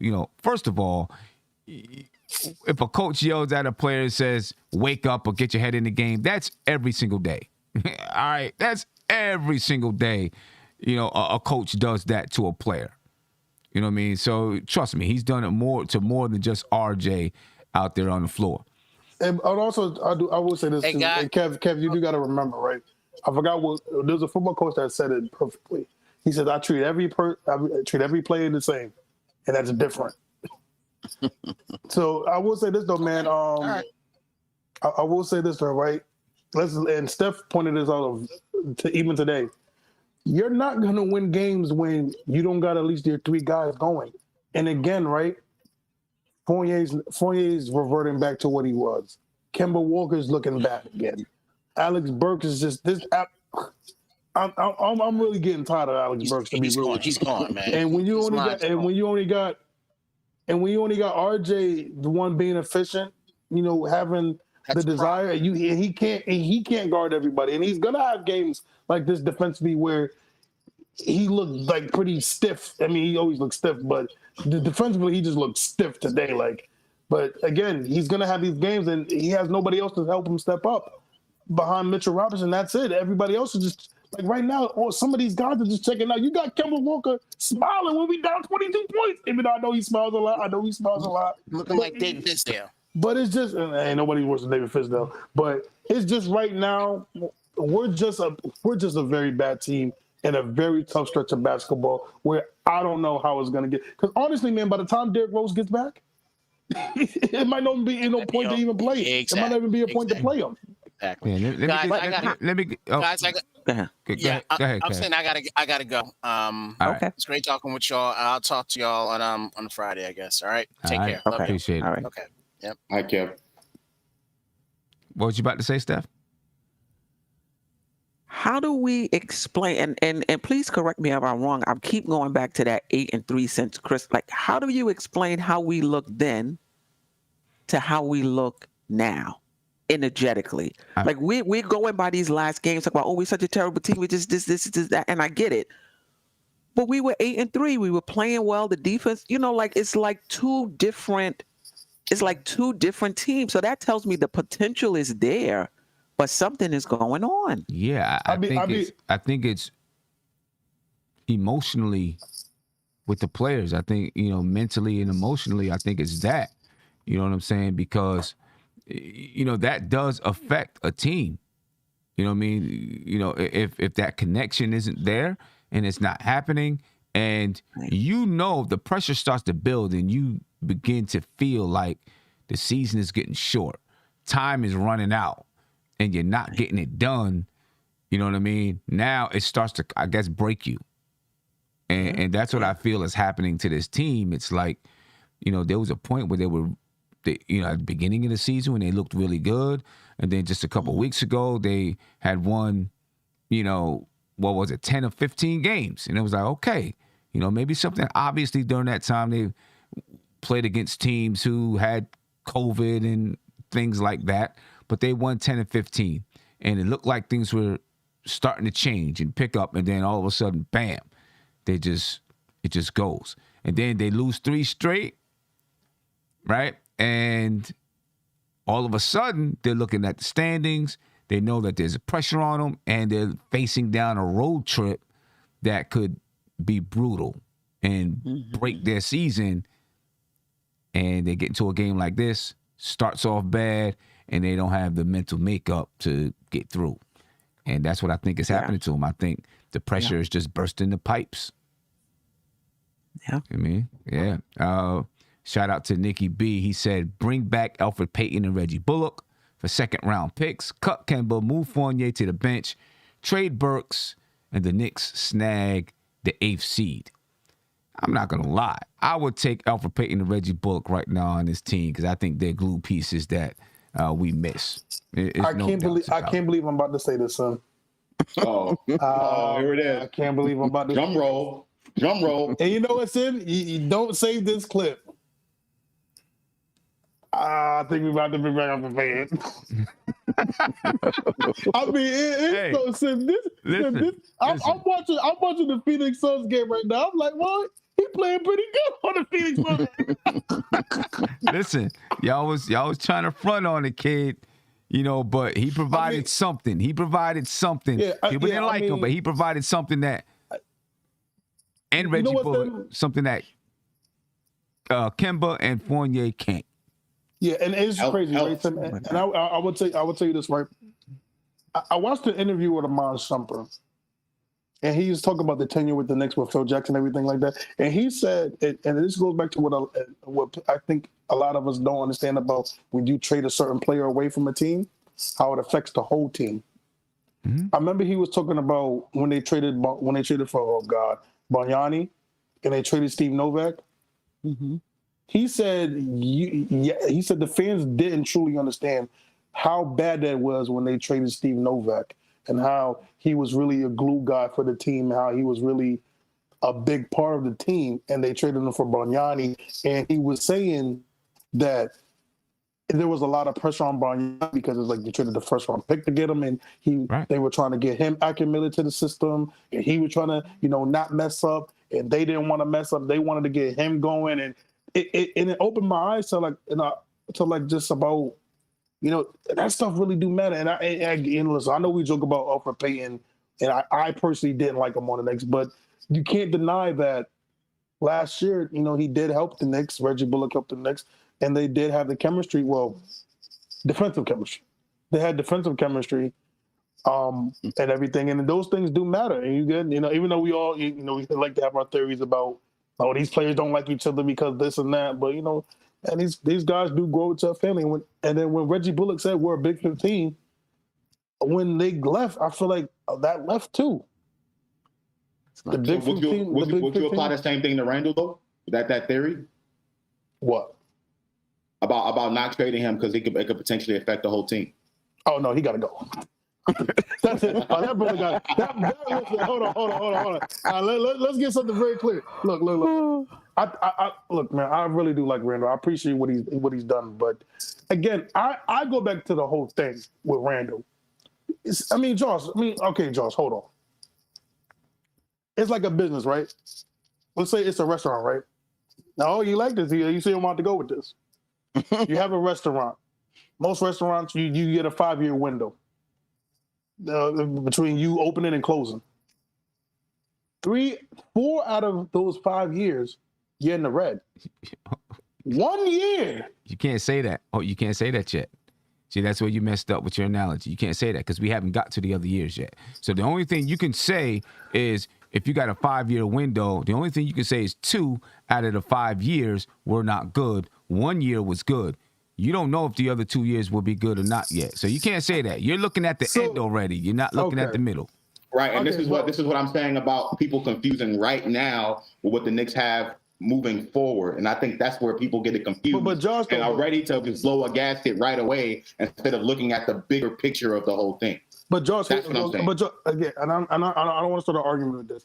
But all I ask, and I know someone's going to say that it's possible to trade anybody. It is possible. You could trade if you attach a first pick or a young player to a guy, you can trade almost anybody in this league. But I'm saying is when it comes to Randall, right? 2.5 seasons, he's been bad on the Knicks. That's just facts. He's been bad statistically, defensively. Oh, okay, maybe not. You guys can not statistically. The eye test, because he was still 20-10. Yeah, but on bad efficiency, though, Steph. 1.5 seasons. 1.5 seasons. Okay, this is his third season, so you got one bad season, you got half a season, and then you got one good season. So 1.5 seasons he's been bad. All right, and then you got him for 25 minutes. I'm still active. That's not a lot of money, though. But go ahead. But so I know it's not a lot of money. I get that, but I need to know the team that's going to take this Julius Randle. That again, right? Yeah. And it's showing right, and it's showing right now that he can be mentally checked out. Because right now it looks like he's mentally checked out. Who's going to take that? He could be. Somebody asked. I'm sorry, Sam. But I'm sorry. The reason why, like people are always going to say who's going to take that, but I think one thing that has proven itself time and time again in the NBA is that a player can go to another situation and the mentality, everything changes. Yeah. Because they go to another situation, they have another coach, they go to a team that has a player that's better than them, whatever it is. Better fans. No, I'm kidding. I'm kidding. I mean, last year, right, when PJ Tucker was available, some people wanted him on the Knicks. Some people was like, he's done this, that, and that. Now he's in Miami. He's starting. He just dropped 22 on that. He's playing good basketball this season, right? Shooting 46% from the 3-point line. He was playing for a terrible team in Houston. It happens that way. And I think that's one thing that executives know in the NBA is that, you can get a player. As long as you have a player that if you have a player that's giving you 5 points, and 3 rebounds, you're not going to bring him to your team like, okay, now he's going to give us 15. No, but if you have a player that can get you 20 and 10, you know what I'm saying? They might say, okay, you know what? Maybe he's in a bad situation. Who knows what's happening over there? They'll talk to Leon Rose. They'll talk to Tom Thibodeau. Figure it out. It doesn't mean that they won't still try to get a first-round pick or a young player because they know he's at his lowest point right now. You know what I'm saying? It doesn't mean that they won't do that. But, the bottom line is, when you talk about the contracts, everyone keeps going back to the summer. We're here now. We can't change that. So now we got to figure out how we go from here. They gambled and lost. Yeah, no. The Knicks you're right. So they took the chance. At least early, it seems that way. Yeah, early it does look like they took the chin and it's looking bad. It's just for me, Sim. I'm just worried because I don't want to have to give up a player like Quentin Grimes. I don't want to have to attach a first round pick to get out Julius Randle because I hope it doesn't. I hope it doesn't get to a point where he's like, you know what, this ain't working. I can't do this. And the Knicks agree. Then it's like he's literally at his lowest point. Like you almost can't get lower than this. And I'm scared to even say that because it can. It can get lower than this. Oh, well, Isaiah, let me ask you this question. I just want to say, even though, it might have seemed like they lost in the immediate future right now, it's not that catastrophic to where Randall has an albatross of a contract and you can't get rid of it. We feel the Carmelo Anthony contract. Yeah. Right, that's what I'm saying. So it's not an albatross. It's not completely catastrophic. The front office still has a lot to prove, in my opinion. But I do want to ask this question. It's hypothetical. Someone brought this question up on Ian Begley's mailbag that he has or whatever every week or whatever. And someone asked the question, what if Randall really doesn't want to be here and he does secretly request a trade? That could explain why he's not playing up to his potential or doing all that stuff, because that is a potential. That is on the table. I'm not saying it's true. I'm just asking that question. But if that was the case, then why do this extension? Why do all this? Why? I'm talking about after he got paid. After he got the extension. After he got paid. Oh, yeah. I mean, yeah. look, I'm gonna be real, and I did think about that. And to me, this is me. I know some people don't agree with this. I felt like if a part of the reason why he checked out was that they're going after Zion. That's me. That's what I think. Me personally. And he heard some trade news that they're going. Internally. They're probably going to try to. They're probably going to try to go after Zion. You know what? I can see that's why he would check out. I think that a lot of this stems. I don't want to make this sound like I'm blaming Kemba and Evan Fournier, but I think with those two guys coming in, to me, their attitude towards the game, not that they had a bad attitude, but the way that their approach to the game was different than the approach last year. And I feel like,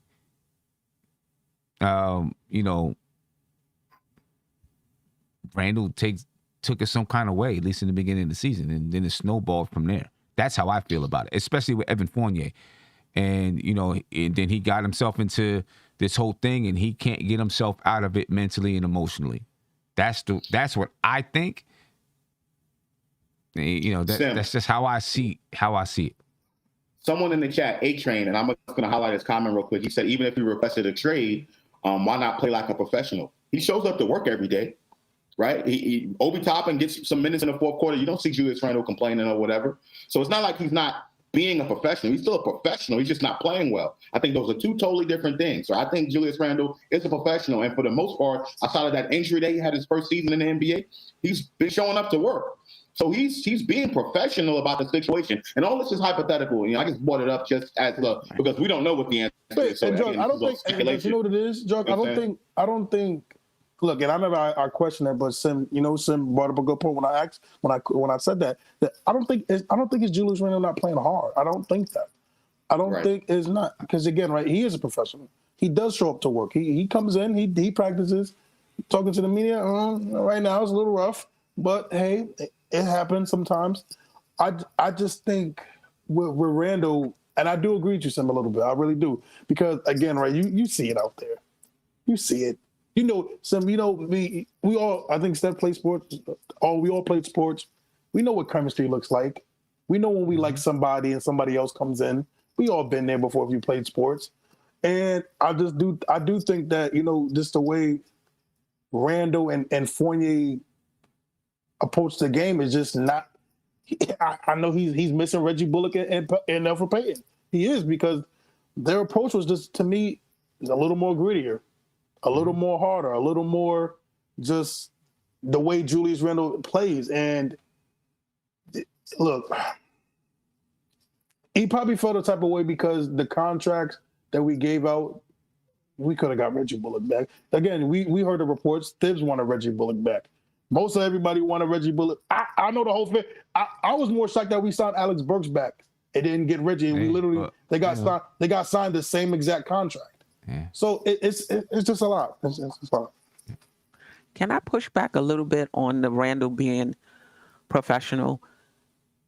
How do you define it? If you define it that somebody is just coming to work, so yeah, if somebody is just coming to work, if that's your definition of professional, he's being professional, but there's certain, certain things that to me don't look too professional. Tibbs is in the timeout, going over a play, and he's somewhere else, doing something else. That's not professional. His whole, and I'm not big on the body language. I'm not a body language police, but it's more than just showing up to me, being professional. It's more than just coming to practice. It's more than just coming to the games. If he feels that he's the leader of this team, if he feels like he's the number one, we may not agree with him, but if he feels like that's who he is, then you got to do number one things. And he's not doing number one things. He's not somebody that you can look to for leadership, because he's too emotional, in my opinion. Yeah. Things are going well, he's smiling great. Things are not going well, he has a difficult time. It's from the outside. I don't know what's going on, but that's how it looks to me. And Steph, no, I was going to say this right before you go. So I just want to say this.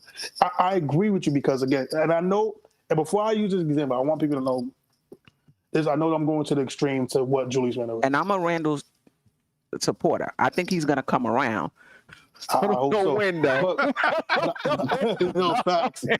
No, but so Steph, right? The reason why you say that, right?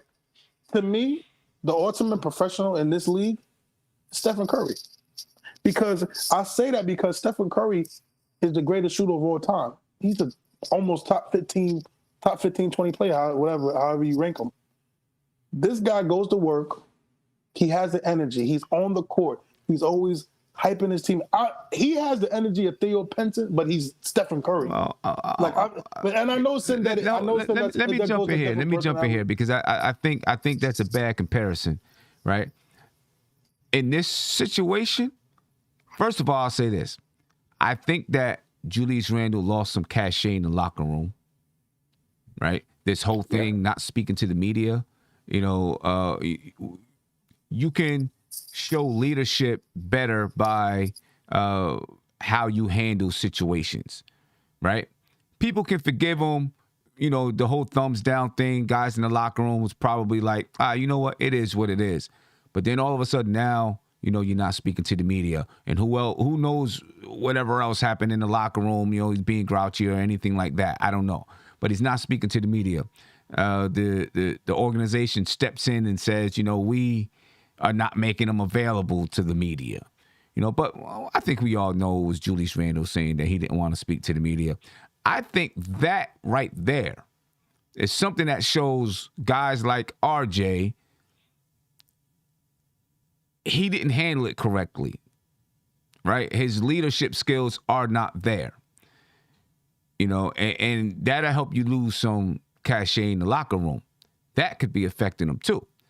Also, when you talk about the leadership or the professionalism comparison, I would rather point to Carmelo Anthony because he was in New York and he went through, a lot of the same type of things with the fans and with the criticism and all those type of things, but he faced the music every single day. He was respectful to the media. He came out, he said what he had to say. All the stuff going on with Phil Jackson and all these kind of things. I mean, listen, Phil Jackson and those guys, they did this stuff and then just sent Melo out there to face the media, right? And Melo did his job. To me, that was professional. Through all of that, he faced the music every single day. With Julius Randle not doing the interviews and all of that kind of stuff, it kind of shows some immaturity, as far as being, that kind of a guy and that kind of a leader. And that'll help you lose some cachet in the locker room, I think. You know what I mean? Yeah. And I think he probably has. Yeah. And I think it happened even before that. Once they saw he wasn't performing and that he wasn't efficient, because they was, this guy's second team, all NBA, and they, and rightfully so, giving him his space, not, trying to step on his toes. But after a while, they began to see that he wasn't that, he wasn't that player. But I don't even think it was his game, because you can have, like I said before, Tatum started out, he did not have a very efficient game when he started this season. I don't think it's his game where he lost it. I just think his approach and as you said, Tim, the immaturity, the locker room peeped that, especially the veterans. Yep, especially and the young guys start to learn it. Like they come in and they don't know no better. They say, they look at him and say, okay, this is how he's doing some things. But then when you start to see how other guys act, you're like, well, how come he's not doing that? You know what I mean? Or acting this way or that way. So I think, he might have lost some cachet in the locker room. So now you got all this stuff coming down on him, and, maybe he'll come out stronger on the other side. Because sometimes, for some people, you got to go through this to get stronger. So let's hope that he comes out stronger on the other side. And Sim, and I will say this too, man, because, look, I've had very mixed feelings about the Carmelo Anthony era. But there's one thing you can't take away was his professionalism, especially the way Phil Jackson did him dirty. That was just that. Oh man, I mean, those were just bad times for being a Knicks fan, man. Yeah. Let me get to the super chat. Neville Humphreys, thank you for the super chat. He said, "Sim, I would like to ask the panel a question. Is there another team in the NBA that lets one player get away with doing whatever he wants to do?" Every NBA team. I would say there's a whole lot of teams in the NBA that let one player do that. Every NBA team. Yeah, I can guarantee you that. Shoot. I mean, look, right? I mean, one of the obvious examples is the Lakers with Russell Westbrook. I mean, come on. Look what they let that dude do, man. Come on. You think LeBron's happy about that? I mean, LeBron James. You know. Oh, yeah, man. Man. Except for Miami. Except for Miami. That is the thing about the Miami Heat. Like Pat Riley, while he's not always in the public eye, he's the star of the show. He's the leader. It's Pat Riley. He is the one. You know what I'm saying? It's not like that with every. Why didn't the Knicks just give him the stock? They should have just let him get the stock back in the '90s, man. Let him have control. We could have been the Miami Heat. Well, because that's all business because they knew that they were going to go public. He probably knew that they were going to go public, and they were like, "You're crazy. We're not." And there was a young man. How much did he want again? How much did he want? And there was a young man waiting in the wings to take over from his daddy, James Dolan. So right. that they were like, gonna happen. Exactly. They were like, "You're crazy. That's not happening." They knew what was going on in the future. Huh?